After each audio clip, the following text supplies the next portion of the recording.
Welcome to the Dropping It and Persisting Contradiction. A full link to the written post will be down in the description below. Dropping it and persisting the contradiction. In short, there is no contradiction. Dropping the seed and letting it root refers to turning the thing you want over to divine intelligence to orchestrate for you and trusting that it will happen. At this point, you don't need to do SATs anymore. You don't need to define what you want anymore. You don't need to convince yourself anymore. You are done. At that point, you don't need to sit around trying to figure out how it will happen or force it to the 3D to make it happen or to think about it all the time. Easier said than done. How difficult that will be for you, that is dependent on your level of faith. Persisting is continuing to have faith about the thing that will come to pass. Patience. Not allowing the 3D to sway you. Living your life, thinking about other things. Will continue to know in the back of your mind that the events that will bring about your XYZ desire are already happening right now, though you can't necessarily see them. Here's a few examples. Let's say you want a new job. You do whatever you do, visualize your scene, knowing that when you ask, ye shall receive. Then you let go and trust that the divine intel is working out for you.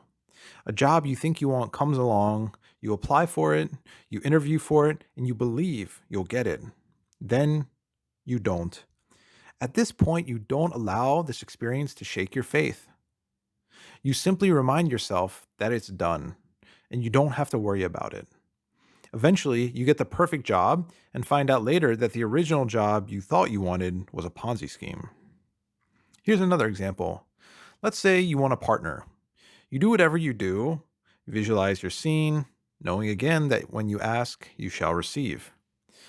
Then you let it go and trust that the divine intelligence is working out for you. You go out on a great date and you're sure that this is the one. Then he never calls again. You don't allow this to shake your faith. You remind yourself that it's done and you don't have to worry about it. Eventually, you meet that perfect guy and find out that the guy you thought was so great actually was a huge Nickelback fan. I'm just kidding. But dropping the seed and persisting are two important steps in the manifestation process that go hand in hand, one right after the other. Anytime you feel the absence of the thing you want that you've already planted the seed for, or see something that seems to be bad happening in relation to it, you persist, knowing it is done. You don't continue to obsess about it, you don't continue to visualize it, etc., etc. Once you've reached the it's done phase. I hope that clarified the seeming contradiction in the language that we often hear. Thank you for listening.